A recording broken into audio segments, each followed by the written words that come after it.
Vivo ने recently launch किया अपना वीवो V40 और ये है 7 दिन का रिव्यू V40 का।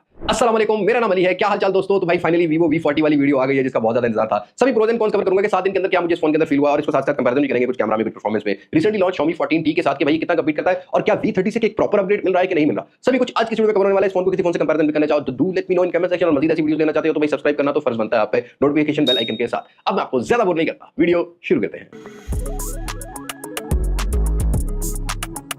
सो भाई रिव्यू स्टार्ट करते हैं। सबसे पहला पॉइंट हमेशा से आता है कि प्राइस सेगमेंट्स क्या चल रहे हैं। और रिसेंटली हमने देखा है कि एक साल के अंदर प्राइस सेगमेंट बहुत ज्यादा चेंज हुए हैं। पहले वीवो के वी सीरीज वाले फोन जो होते थे ना 50-60 लाख रुपए के नीचे नीचे आ जाते थे, बट भाई पिछले साल से सारी चीजें 1.5 लाख तक आ चुकी हैं। और अनफॉर्चुनेट इसमें सिर्फ ब्रांड्स का कसूर नहीं है, गवर्नमेंट का भी कसूर है। लेकिन अगर हम इस फोन की बात करते हैं या और फोन जो अभी रिसेंटली लॉन्च हो रहे हैं, ब्रांड्स को एक तो अंडरस्टैंडिंग है कि मार्केट में एक्सेप्टेंस ही नहीं है नए रेट्स के ऊपर, तो पुरानी प्राइस में ही निकालना पड़ेगा। तो यहाँ पर 1,40,000 की रिटेल प्राइस रखी है, डिस्काउंट के साथ 1,20,000-25,000 रुपए का आपको ठीक ठाक ऑफलाइन मार्केट में स्टॉक मिल जाता है। और ये 8 अक्टूबर से मार्केट में जो है ना वो स्टॉक भी देखने को मिल जाएगा। तो प्राइस इतनी इंक्रीज नहीं की गई। बट सबसे पहले हम बिल्ड क्वालिटी की बात कर लेते हैं। अगर आप V30 और V40 को देखोगे ना तो बिल्ड क्वालिटी ऑलमोस्ट सिमिलर मिलेगी।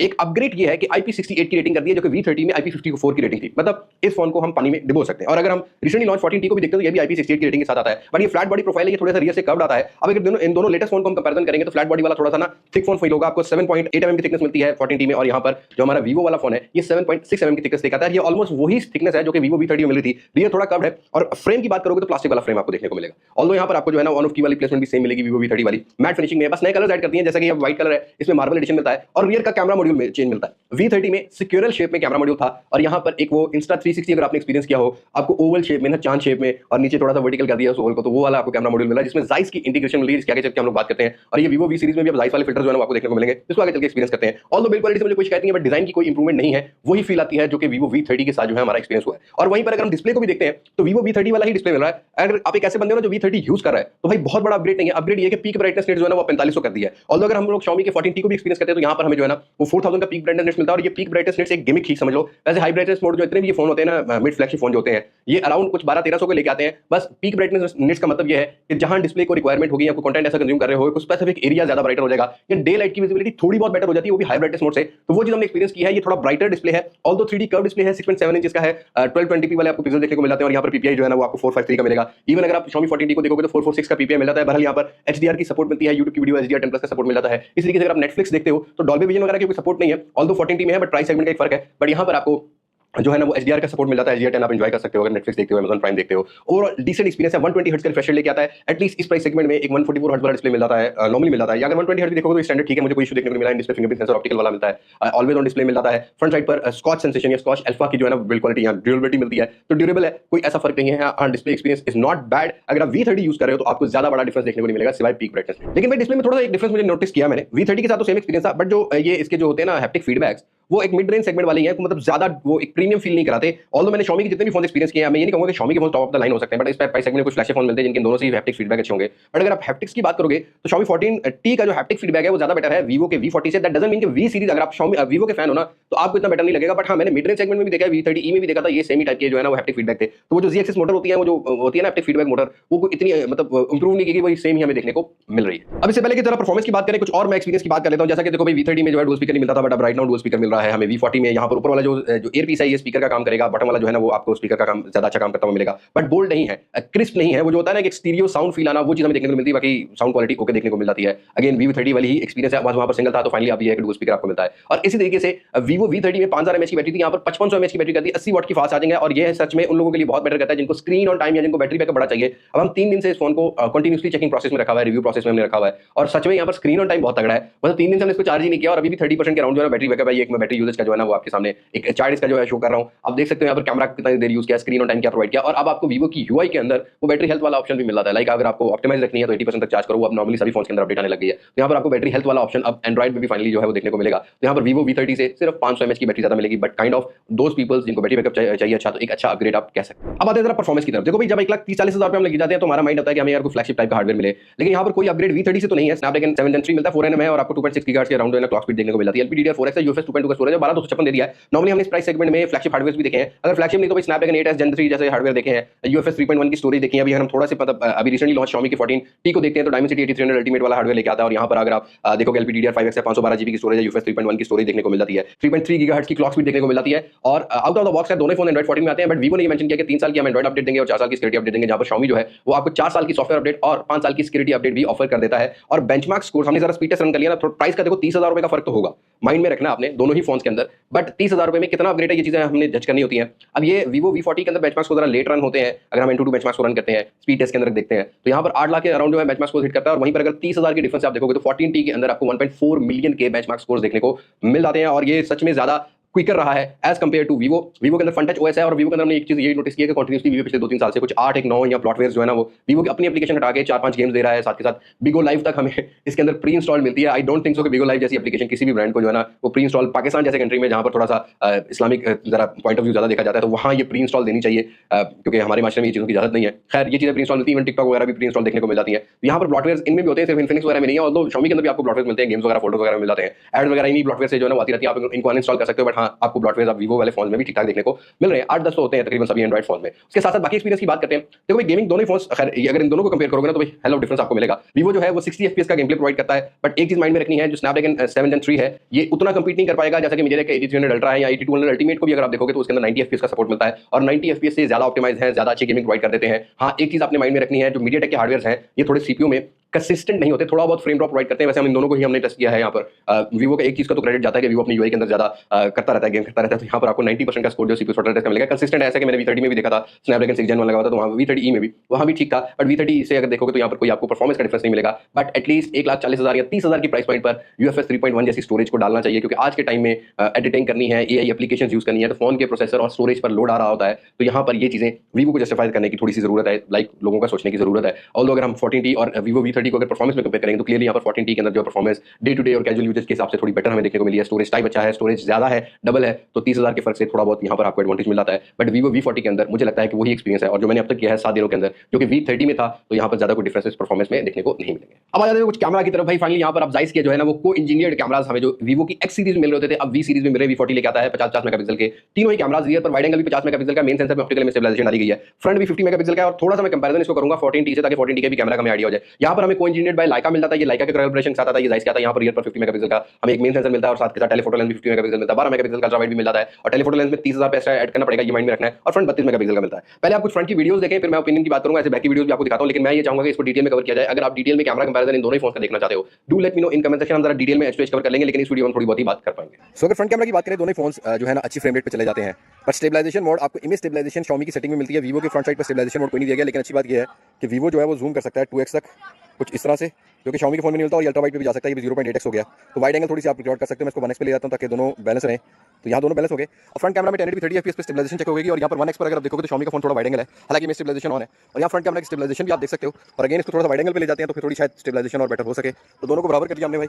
1080p 30 FPS फ्रंट कैमरा में कुछ ज़्यादा डिटेल डालने लगे हूँ, बट आप यहाँ पर देख सकते हो कि भाई रियर साइड पर एक्सपोजर कौन सा फोन बेटर हैंडल कर पा रहा है। अच्छा, दोनों फोन फ्रंट साइड से 4K 30 FPS भी रिकॉर्ड कर सकते हैं। अगेन Vivo में वाइड एंगल है, ये 0.8x है, और ये 1x पर आ गया, तो थोड़ा सा 1x पर आ गया। Xiaomi अगेन 1x पर वाइड एंगल है, बट हाँ Vivo को ये एडवांटेज है कि भाई ये देखो, ये 0.8x पे चला गया वाइड एंगल पर। कलर रिप्रोडक्शन अब थोड़ा ज़्यादा वाइड हो गया Vivo ना, तो आप व्लॉगिंग कर सकते हो, बट स्टेबलाइजेशन का आइडिया ले सकते हो। दोनों फोन सेम ही एक रिग के ऊपर लगे हुए हैं, और मैं चल रहा हूँ, तो यहाँ बेटर चेहरे को कौन फोकस में रख पा रहा है, कौन नहीं, जस्ट करना तो आपका ही काम है। तो यहाँ पर 4K 30 FPS पर कलर रिप्रोडक्शन थोड़ी सी बैक साइड की देखते हैं, और ये जो हल्का सा बुके मिलता है ना भाई फ्रंट कैमरा में, ये भी आप जज कर सकते हो कि फोन का बेटर है किसका नहीं। अब आप लोग भी कहते हो कि यार बार बार ये 1080p 30 FPS 4K 30 FPS जज हम नहीं करना है। भाई मैं एक्चुअली से वीडियो बना रहा होता हूँ ना, तो स्क्रीन मेरे सामने होती है, ठीक है। अब जब स्क्रीन सामने होती है तो फिर मैं जज नहीं उस तरीके से कर पा रहा होता, और कई बार ग्लासेस लगे होते हैं तो अंधेरा अंधेरा भी होता है, मजबूरी है।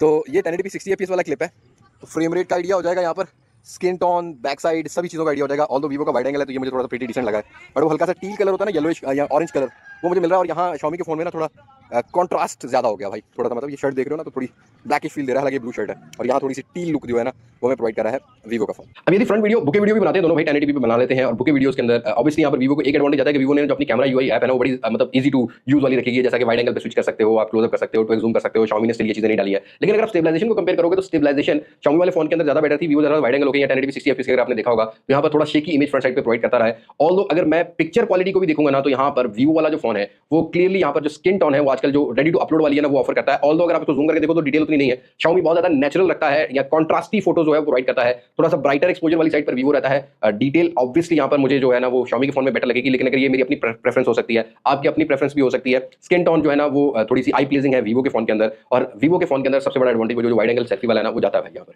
और 50 मेगापिक्सल पर आप सेल्फी कैप्चर कर सकते हो। अगेन 50 मेगापिक्सल की डिटेल थोड़ी बेहतर हो सकती है, लेकिन यहाँ भी आपको HD वाला जो है ना Xiaomi 14T में ऑप्शन मिल जाता है। 32 मेगापिक्सल और 50 मेगापिक्सल में सिर्फ कलर प्रोफाइल का आपको फर्क होने वाला है। Xiaomi बहुत ज्यादा फ्लैट प्रोफाइल की तरफ रह रहा है, और वहां पर आपको कलर्ड प्रोफाइल जो है ना Vivo प्रोवाइड कर रहा है। तो depend on your personal preference, but मुझे दोनों ही फोन जरा ना अच्छे लगे हैं। लाइक मतलब अगर मुझे कलरफुल चाहिए तो मैं Vivo की तरफ जाऊंगा, लेकिन अगर मुझे थोड़ी सी डार्क कॉन्ट्रास्ट चाहिए जिसको बाद में मैं एडिट करना चाहूं तो खुद से थोड़ा सा मुझे कलर स्पेस मिल जाए फोन की पिक्चर में डालने के लिए, तो मुझे Vivo भी जो Xiaomi भी जो है ना वो अच्छा लगेगा। और इंडोर लाइट में भी तकरीबन अगर मुझे सेल्फीज देखी है तो यहाँ पर सिमिलर एक्सपीरियंस जो है वो निकल कर आता है। ऑल्दो वीडियोस में मुझे Xiaomi का फोन जो फ्रंट साइड पे ज्यादा बेटर लगा है, 4K 30 FPS हो या 1080p 60 FPS हो। बट रियर कैमरा में भाई थोड़ी सी लड़ाई है। रियर कैमरा के पहले दो वाले क्लिप देखें आप, मतलब 1080p 60 FPS 30 FPS पे 4K 30 FPS को जज करते हैं कैसी है कैसी नहीं। So this video is in study mode. 1080p 30 FPS दोनों फोन में जो मिलता है ना, मैक्सिमम जो स्टडी मोड मिलता है वो हमने ऑन किया हुआ है। थोड़ा सा भाग के देखते हैं, पीछे वाली साइड पर कैमरामैन मेरे साइड पर आएगा। एक ऑप्टिकल स्टेबलाइजेशन का आइडिया हो जाएगा, और दूसरा ये भी आइडिया हो जाएगा कि भाई आज थोड़ा सा जिम कर रहा है तो भागने के साथ साथ चीजें जो है कैसे टैकल करता है। अगेन मैं लाइट को बैक साइड में लेकर आना चाहूंगा, क्योंकि जब तक हम डिटेल ना डालें तो हमें मैच टेक कौन बोलेगा भाई। तो यहाँ ये कुछ डिटेल आपको देखने को मिलेगी दोनों ही फोन्स के अंदर। तो वीडियोस कुछ काइंड ऑफ इस तरह की मिलेंगी। ओपिनियन मिस मत करना, हम ओपिनियन जरूर ऐड करते हैं सभी वीडियो। सो ये वीडियो रिकॉर्ड हो रही है 1080p 60 FPS पर। एक बात याद रखिएगा कि Vivo V40 में हमें मिल जाता है स्टेबलाइजेशन और स्टडी मोड मिल जाता है 60 FPS पे, बट Xiaomi के फोन में नहीं है। बट हमने उसमें ऑफ किया हुआ है, तो हम ये चेक कर लेते हैं स्टेबलाइजेशन कैसी, थोड़ा सा तेज चल के देखते हैं कि स्टेबलाइजेशन कैसी देखने को मिलती है। लाइक आप हैंड शॉट्स रिकॉर्ड कर सकते हैं कि नहीं कर सकते।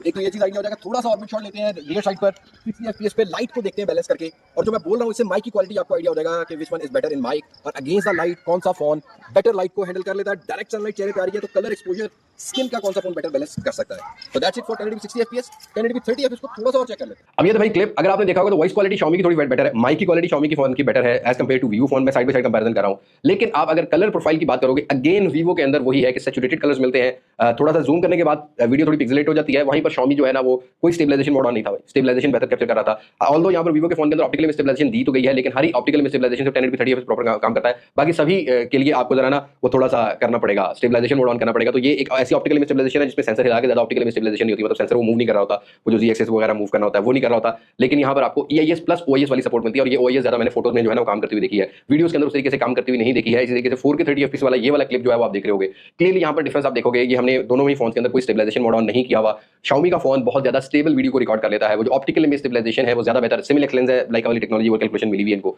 वहां पर आपको जो है ना वो ज्यादा अच्छी स्टेबलाइजेशन मिलेगी Xiaomi 14T के अंदर एज कंपेयर टू Vivo। थोड़ी जर्की वीडियो रिकॉर्ड कर रहा था, और जो स्किन टोन है ना कलर भी थोड़ा चेंज करता हुआ मिला है। इस तरीके से अल्ट्रा वाइड सेंसर दोनों ही फोन की क्वालिटी बहुत अच्छी है, बट Vivo की क्वालिटी मुझे अल्ट्रा वाइड सेंसर की ज्यादा बेटर लगी। और वहां पर 12 मेगापिक्सल है, स्किन टोन थोड़ी सी डार्क कॉन्ट्रास्ट वाली है Xiaomi के फोन के अंदर। Vivo का फोन थोड़ा ब्राइटर साइड पर है, वाइड एंगल भी थोड़ा सा है। हाँ, अल्ट्रा वाइड सेंसर पर ये 4K 30 FPS और यहाँ पर स्टेबलाइजेशन मोड हमने ऑन करके जो है ना वो चेक किया है। तो अगर आपने व्लॉगिंग करनी हो तो नॉट बैड, मतलब ये 50 मेगापिक्सल पे फोटो ही कैप्चर कर सकेगा, वीडियो ये 12 मेगापिक्सल पे बनाता है। ये चीज आपने माइंड में रखनी है। हाँ, बस ये डिटेल जरा थोड़ी बेटर कैप्चर कर लेता है as compare to 14T। But आते हैं कुछ फोटोज की तरफ। अब भाई यहाँ पर Vivo के फोन के अंदर आपको 3 फोकल लेंस मिलती हैं।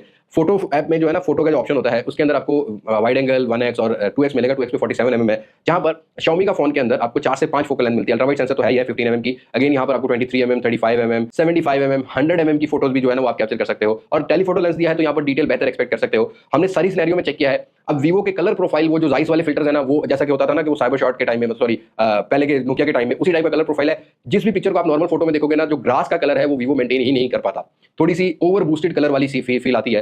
अब यहाँ पर अगेंस्ट द सनलाइट भी अगर हम देखेंगे तो आई प्लीजिंग पिक्चर है, मतलब जो कलर डालता है ना Vivo वो काफी, मतलब ये जो पोस्ट प्रोसेस करता है ना वो काफी अच्छा लगा मुझे। लेकिन Xiaomi वाला फोन थोड़ा फ्लैट प्रोफाइल की तरफ रहता है, इसको आपको एडिट करना पड़ेगा। Xiaomi के फोन में भी हमने HDR ऑफ किया हुआ था, अगेंस्ट द लाइट जो पिक्चर है यानी कि आप देख रहे हैं Vivo में HDR ऑफ था। दोनों के अगर हम इस कंडीशन में देखते हैं तो Vivo का जो स्काई जो है ना वो बैलेंस बेहतर किया है। लेकिन अगर बाकी चीजों में देखोगे, जैसे कि 100mm की पिक्चर है या 50mm की पिक्चर है या 60-75mm की, वहां पर थोड़ा सा वो कैनन वाला फील बुके जो है ना वो प्रोवाइड करेगा हमें हमारा Xiaomi 14T।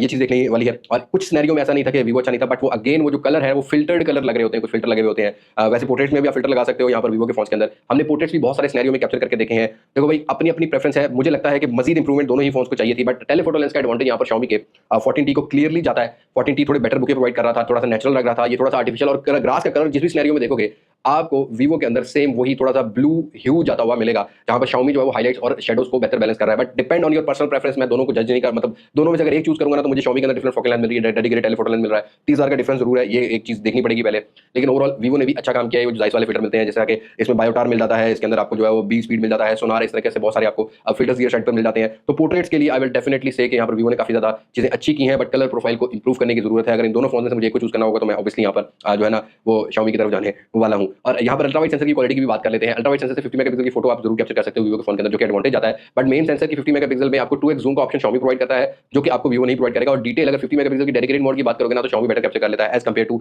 Vivo। इसी तरीके से वो जो कलर प्रोफाइल नॉर्मल फोटो में होती है ना, अब Vivo जो है ना थोड़ा सा क्लोजअप शॉट जो है ना 26 mm पे कैप्चर करने लग जाता है, Xiaomi 23 mm पे रहता है। कलर प्रोफाइल अगेन यहाँ पर कलर वाली कलर बूस्टेड आपको Vivo के वो जो टिपिकल कलर साइंस है वो मिलेगी। बट अगर आप डेप्थ ऑफ फील्ड की बात करोगे, इन फ्लोर्स को देखोगे आप, डिफरेंट कंडीशन मैंने फोटो जो कैप्चर की हैं, डेप्थ ऑफ फील्ड वो जो बुके होता है ना, नेचुरल बुके जो नॉर्मल फोटो में मिल रहा होता है, वो Xiaomi का फोन बहुत बेहतर कैप्चर कर रहा था as compare to Vivo's phone. तो ये हमें एक बहुत बड़ा डिफरेंस जो है वो देखने को मिला है। ऐसे ही रियर कैमरा में आपको स्लो मोशन मिल जाता है। Xiaomi के फोन को ये एडवांटेज है कि भाई ये 1080p पर तीनों रेजोल्यूशन तीनों फ्रेम रेट्स पर आपको ऑफर कर देते हैं 120 फ्रेम पर सेकंड। अगेन यहाँ पर जो फ्रेम है दोनों के सिमिलर है, बट कलर जो है ना वो Vivo के थोड़े बूस्टेड है, अच्छे लगे हैं मुझे। और इसी तरीके से अगर आप 240 फ्रेम पर सेकंड की बात करोगे तो Vivo का फोन जो है ना वो मैक्सिमम ज्यादा से ज्यादा रिकॉर्ड कर सकता है 720p पर, जहां पर Xiaomi के अंदर 240 फ्रेम पर सेकंड में भी 1080p मिलता है, और Xiaomi के फोन के अंदर 960 फ्रेम पर सेकंड पर भी आपको 1080p रेजोल्यूशन मिल जाता है। और एक चीज मैं मेंशन कर देता हूं कि यहाँ पर Vivo के V40 में कोई भी 4K 60 fps की सपोर्ट नहीं है, जो कि Xiaomi के फोन में हमें देखने को मिल जाती है। और अगेन Xiaomi के फोन के अंदर हमेशा सुपीरियरिटी रही है कि अगर आप एक ऐसे क्रिएटर हो या फोटोग्राफर हो जिसको रॉ इमेजेस कैप्चर करनी है तो it can capture raw images. और प्रो मोड के अंदर आपको डायरेक्टर मोड भी मिल जाता है, वैसे प्रो मोड भी मिल जाता है, जहां पर प्रो मोड के अंदर आपको लॉग मोड की सपोर्ट मिलती है। लाइक जैसे ये वीडियो हमारी रिकॉर्ड होती है, ये हम सोनी रिकॉर्ड करते हैं एस लॉग पर, इसमें बाद में हम कलर प्रोफाइल या कोई लाइट लगाना चाहे तो लगा सकते हैं, कलर स्पेस लगा सकते हैं, जो कि Vivo के फोन उस तरीके से रिकॉर्ड नहीं कर पाते। तो Xiaomi के फोन को ये लॉग मोड का भी एडवांटेज आता है, तो उसके आप ज्यादा बेटर क्रिएटिविटी जो है ना वो क्रिएट कर सकते हो। इंडोर लाइट्स के अंदर अगेन यहाँ पर ओरा लाइट का थोड़ा सा आपको शशका देखने को मिल जाता है, ये वाला जो बैक साइड है Vivo के फोन के अंदर। बट लो लाइट के अंदर भी मुझे दोनों ही फोन पोर्ट्रेट की हद तक तो यहाँ पर Vivo के अंदर जो कलर है वो ज्यादा बेटर है as compare to Xiaomi। But that doesn't mean low light performance Xiaomi की भी बहुत ज्यादा इंप्रूव हुई है। तो क्लियरली यहाँ पर कैमरा में अगर मेरी अपनी चॉइस होगी तो आई विल डेफिनेटली से कि 14T अगर थोड़ा सा और कम पैसों में होता तो ज्यादा प्रेफरेबल चॉइस थी। बट अगर मैं V30 वाले एक्सपीरियंस को आज के इस एक्सपीरियंस से कंपेयर करता हूँ V40 के साथ, तो ज्यादा से ज्यादा सिर्फ वो जाइस वाले फिल्टर्स का एडिशन किया गया है, बाकी स्टेबलाइजेशन को मजीद इंप्रूव करने की जरूरत है। मतलब मैं समझता हूँ कि ऑप्टिकल इमेज स्टेबलाइजेशन 1.5 लाख में जिस भी फोन में आती है उसमें स्टेबलाइजेशन मोड का काम ही किया है भाई। स्टडी मोड क्यों लगाना, ऑल्दो Xiaomi में मिलता है लेकिन हमने सब जगह ऑफ किया था। ऑप्टिकल स्टेबलाइजेशन सभी फ्रेम रेट्स पर प्रॉपर काम करना चाहिए, तभी तो वो बजट फ्लैगशिप वाला फोन हो सकता है ना उस प्राइस सेगमेंट में। तो यहाँ पर डिफरेंसेस जो है ना वो देखने को मिले हैं। तो 14T will be a better choice rather than buying a V40। या इस रेंज के अंदर आपको 13T Pro मिल जाए, या इस रेंज के अंदर आपको Samsung का कोई फ्लैगशिप फोन मिल रहा हो, वो क्लियरली यहाँ पर V40 से बेटर होगा। इवन तो कुछ आने वाले टाइम में कुछ नए फोन और आने वाले हैं, तो आई विल डेफिनेटली से कि ये जो प्री बुकिंग स्टार्ट हो रही है अभी कुछ जल्दबाजी मत करो, प्राइस और भी शायद नीचे आ जाए, या आप कुछ दिन वेट कर लो तो Realme का GT6 लॉन्च होने वाला है, उसके साथ भी थोड़ा सा कंपेयर करके देख लेंगे। या कोई और फ्लैगशिप फोन आता है या मिड फ्लैगशिप फोन आता है उसके साथ भी S24 FE आने वाला है, उसको देख लेंगे Vivo V40 के साथ। दैट्स इट, मेरा ये छोटा सा एक 7 दिन का रिव्यू था, मैंने कहा चलो डिटेल कंपैरिजन भी डल जाएगा।